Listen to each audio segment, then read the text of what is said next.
Hello, good evening. My name's Jo Groves. I'm the Chief Executive of the United Synagogue, and we're coming to you live this evening from the Old City of Jerusalem as part of a small solidarity mission led by executive members of our rabbis and rebbetzin groups. Our group is here on behalf of you, our US communities, and we're here primarily to show that the Israeli people that the United Synagogue, that's its rabbis, its rebbetzins, its lay leaders, communities, its members, that we all stand in unswerving solidarity with the people of Israel following the horrific massacre of more than 1,200 civilians on October the 7th.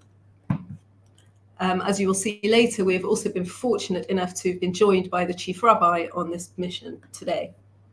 What we've heard today has been grueling, but also perhaps from the UK we get the impression that life in Israel is enveloped in sadness. But what we've learned today is that life in Israel is inspiring. We've had the opportunity to meet individuals who have lifted us all day, from Rav Doron Perez of World Mizrahi, to the staff at the Shura military base, to the volunteers and staff at United Hatzalah, to the soldiers and staff at Har Herzl, and the incredible volunteering team who are looking after the displaced people of Shlomi and other areas currently based in Jerusalem.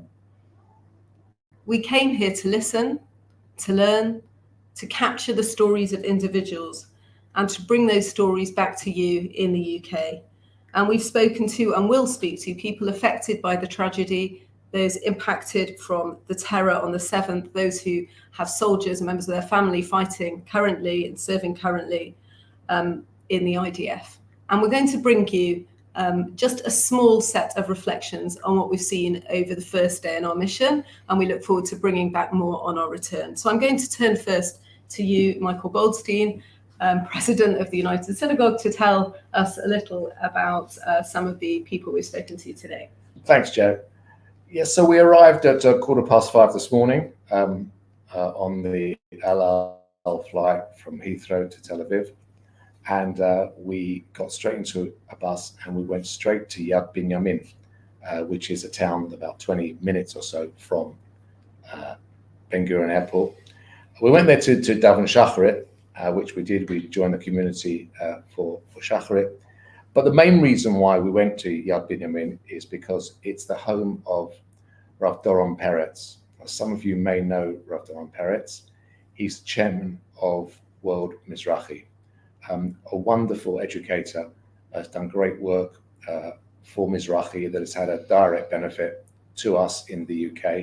A number of our younger rabbis have come through their training program. But we just can't begin to comprehend the 5 or 6 weeks that Rav Doron and his wife have experienced. Rav Doron and his wife have 4 children. 2 sons were in the army. And on that fateful Simchat Torah day, on the 7th of October, both his sons were in action. The eldest son was unfortunately injured, but thank God recovered. But the other son was taken prisoner. His tank was attacked. A number of his colleagues in that vehicle were killed, and the son has disappeared into Gaza and is assumed is been taken hostage by Hamas. An incredibly awful experience, those things happening separately, but even together is just impossible to actually comprehend. What was most remarkable is that the son who was injured was due to be married just a few days later. That wedding went ahead as it should. So whilst one son was captive in Gaza, the other son was married in Yad Binyamin as planned. But Rav Perez is just the most inspirational character.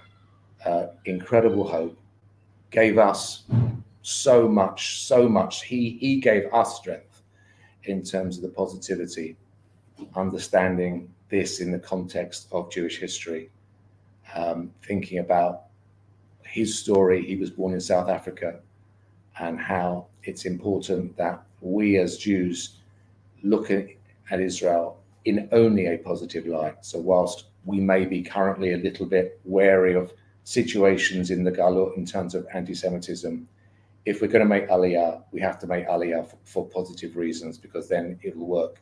If you start with a negative thought, then it's likely not to work. And this is the way this wonderful man thinks. And I have to say, it was an inspiration to sit and have breakfast with him for an hour or so. I think we really did, as much as you can do in these situations, enjoy it. So that was how the day started, and I'll hand back to you, Jo. Thank you, Michael. This mission was driven by our CUS and our RUS, that's our Rabbinic and Rebbetzin representative groups. And that's why it has a particular flavour, and we were very keen that it should incorporate aspects that related specifically to our Rabbinic and Rebbetzin roles, and that were relatable to us as a synagogue and religious organisation. And even I was going to explain a little bit about, or tell us a little bit, I think, about our visit to Shura military base.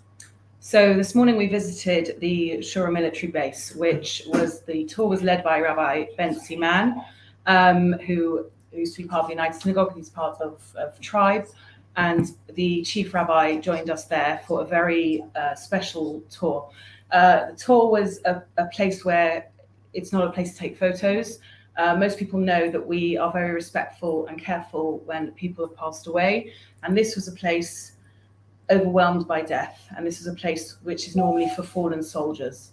But October 7th changed so many things, and it also changed what happens in this place, in this where bodies are prepared for burial. I'm just going to give a little warning. I'm not going to be too graphic, but I am going to just go into a little bit of detail of what happened over that time. The processing of so many bodies was very overwhelming. There were chilled trucks, like the type that Rabbi Mann said normally would carry shoko and things like that, and they were filled with bodies. And these weren't just soldiers, they were also civilians. And every body that comes is treated with dignity and respect and had to be identified. Again, I won't go into all the details, but you could do fingerprints, but if they weren't available for whatever reason, whatever had happened to that body, they could do teeth. If they couldn't do the teeth, they could do DNA. And they go to great lengths to try and identify who the person that they were dealing with was, get a name and get details of who they are. And it takes time, a lot of time and dedication. And we were told of an example of 2 bodies that they couldn't find a way of identifying them through all the processes they had there.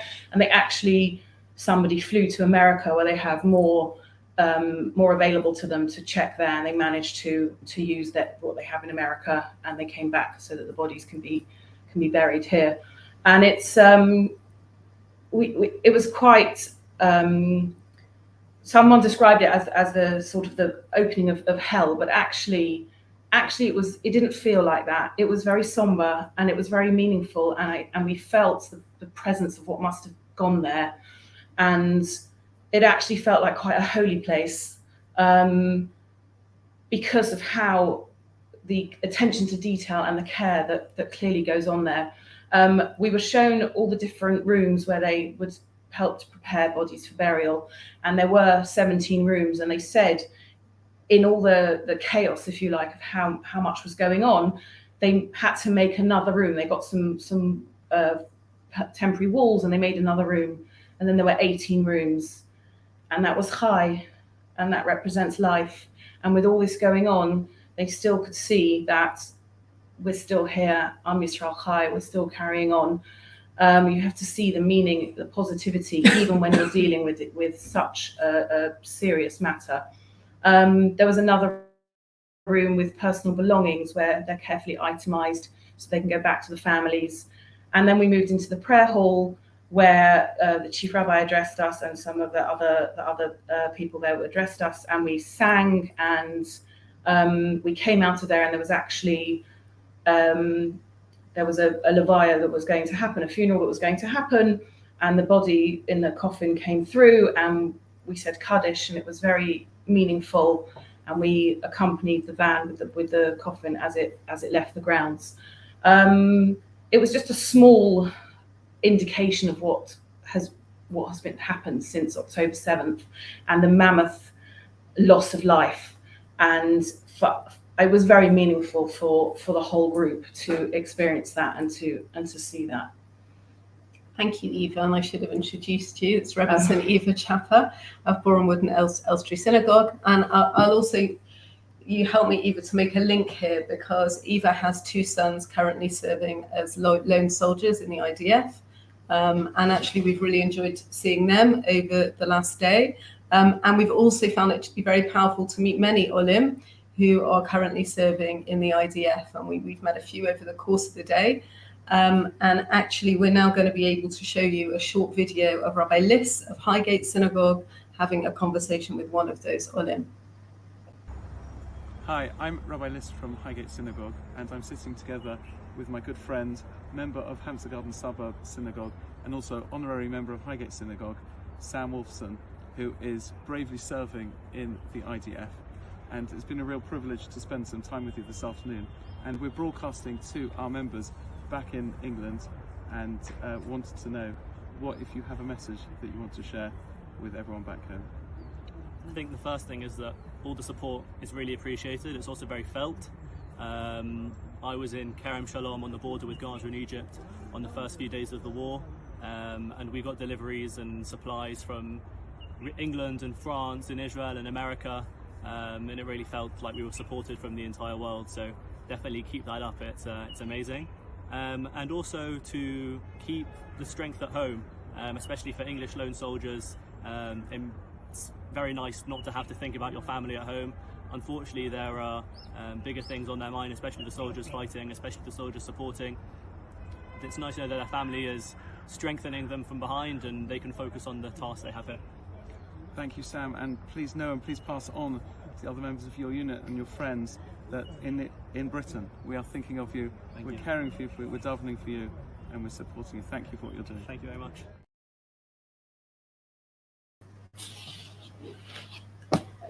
And that was just one of many meaningful conversations that we've had with soldiers over the course of the day. I'm now going to turn to my colleague, David Collins, COO of the United Synagogue, who's going to give us a brief summary of our experience with United Hatzalah today. Thank you, Joe. In many ways, it feels like we've arrived in a country which seems to have changed in a deep and profound way, and a nation which is in shock, but is also so strong, so resilient, and so united. We wanted to come here to give strength to the people of Israel, but it feels more like they give strength to us. And this was really apparent today when we met volunteers from United Hatzalah. They first described the scenes in the control room as information started to come into them on the 7th of October. Somehow a WhatsApp arrived from a child aged 9 years old to say that he didn't know what to do because he believed both his parents to be dead in his house. What should they do? And at first, Hatzalah didn't know how to respond. Then we were introduced to a man called Shalom. Shalom is a Slonim Chassid who lives in Jerusalem, and immediately got in his car on Shabbat on Simchat Torah to drive south to help the people of Sderot and help save lives, performing the mitzvah of the Pekuach Nefesh. He described harrowing scenes of what he saw there, and it was really hard to listen to, but so important to hear firsthand testimony of what happened on that awful day when those massacres occurred. He described to us a soldier handing him twin babies and saying, "Please, can you take these children from me? I don't know what to do with them, but I know you'll look after them." Shalom turned around and said to the soldier, "Where are his parents?" And the soldier replied, "His parents are dead." So many stories and so many things, even more graphic, but it's difficult to go into. More than anything, though, we've heard the message from every person we've met that the Jewish people that Israel is united, and we will overcome, and we will prevail, and we will have a stronger nation at the end of this. Thank you, David. And I'm going to pick up on that message of unity, because that's how we rounded off the afternoon. We visited one of the main hotels in Jerusalem, where there are displaced people from the towns of Shlomi and Kiryat Shmona have been housed. They're actually housed across the country, I think in those two towns, across 13 different hotels. But what we saw today was something incredible. Primarily coordinated by one charity, One Heart.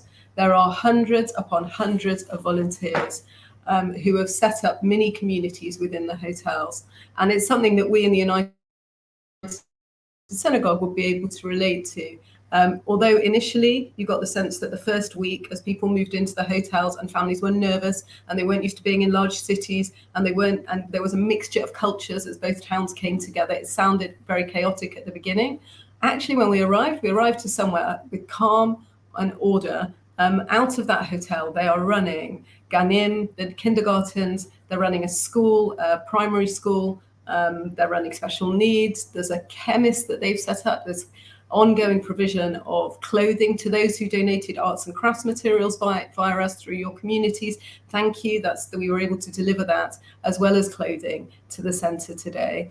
And the commitment of the volunteers was absolutely extraordinary. We met someone who I related to particularly because she, in her regular job in Shlomi, is the community centre manager there. She works in the Matnas.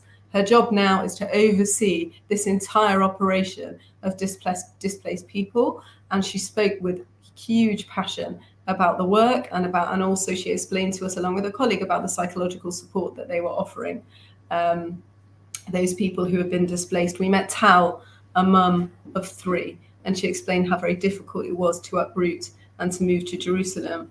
And really, I think what we understood, and from the conversations that we've had over the course of the day, this is just a microcosm of what's happening all over Israel. The level of volunteering is astonishing, from people volunteering to farm, people sending packages all across the country to bases, to cooking for soldiers, to caring for displaced people, to volunteering their time as psychologists and psychotherapists, to even the little corners at the entrances to Yeshuvim, the kind of a pina for people to pick up, soldiers to pick up food as they go past. It's absolutely everywhere and incredibly, again, uplifting. Not something that we thought that we would be sharing on this call, but it really is worth making that point. So I'm now going to, I'm now going to ask Michael Goldstein. This is unscripted.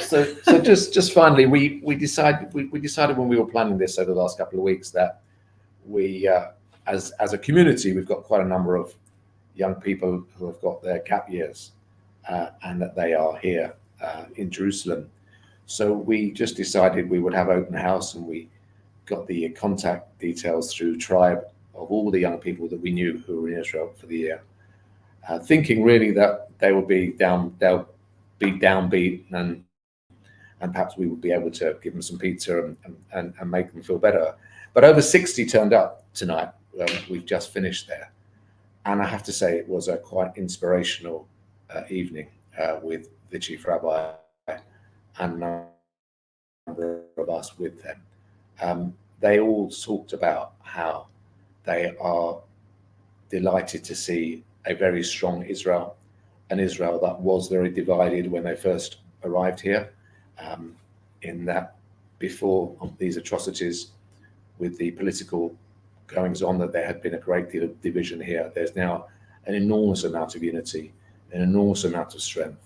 They all basically saying how safe they feel here, and they're having their gap years. And I have to say, I took a great deal of comfort from that. The gap year is a defining moment in young people's lives in our community, and the fact that is still going on and people are still having a great experience here is really, really positive. I didn't expect to hear that, but we came away with all of those 60 young people really buoyed, really excited, having a great time, very much aware of what's going on, obviously, in the environment that they're living in, but nonetheless they are gaining a huge amount, and the impression that they were giving us of how they are seeing the state of Israel was extremely comforting. So we've got another busy day tomorrow, but I'll hand back to Joe. So as Michael said, the Chief Rabbi spoke to the gap year students earlier this evening, and he recorded a message for us, which we're going to share with you now. We're now at the end of the most extraordinary day. I've been here in Israel together with United Synagogue rabbis, the Rebbitzin, lay leaders, and what we have seen and what we have heard makes us exceptionally proud to be Jewish, to be supporters of Medinat Israel. So many experiences that we have had, and what was fascinating for me was we wanted to hear from others, but they wanted to hear from us. And there's an enormous appreciation of what the Jews of the diaspora are saying and doing. The chizuk, the support and the encouragement that we give is palpably felt here, and it makes such an enormous difference. And I'm swept away by chesed, extraordinary loving kindness, amazing deeds that so many people around the world are doing in a spirit of unity for Medinat Israel right now. And together we can all exclaim with the greatest of pride, Am Yisrael.